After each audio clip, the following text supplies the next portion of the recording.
And joining us from Kiev is Petro Zalmayev, who is the director of the Eurasia Democracy Initiative.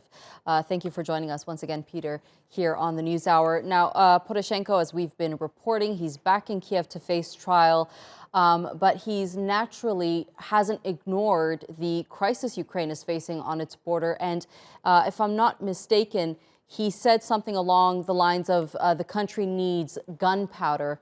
What do you make of his remarks on this particular issue? Well, you have to, for our non-Russian or Ukrainian-speaking viewers, it has to do, gunpowder has to do with his last name. Poroshenko is the stem of the last name means gunpowder. So I think it's a play on words that his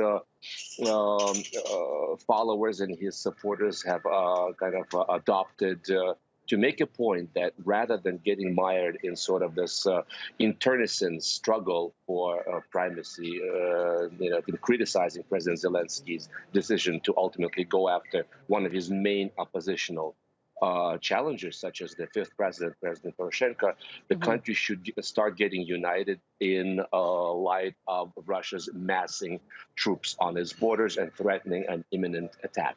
All right, let's turn our focus now to this trial that awaits him. What do you think is in store for him at this stage?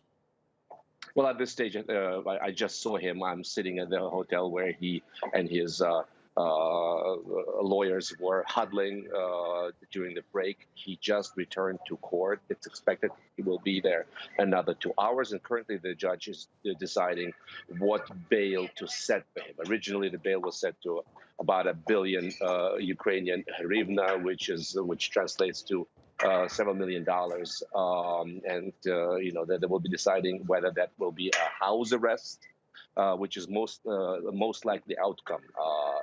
I cannot see him get in jail, and partly the reason for that is the sort of show of force that you talked about in your previous segment, greeting President Poroshenko at the airport and accompanying him to the center of the city.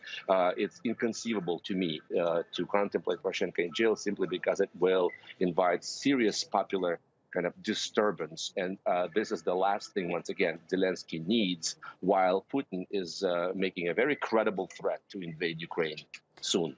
Right. So on that note, what does this mean for his future in politics if the outcome of the trial doesn't obstruct his rights in continuing his career in politics? Can we witness him on the front lines of Ukrainian politics?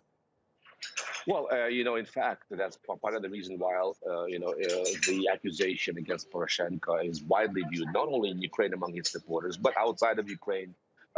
Most Ukrainian analysts will tell you that it smells of political persecution because Zelensky's ratings have been falling and Poroshenko's ratings have risen quite significantly.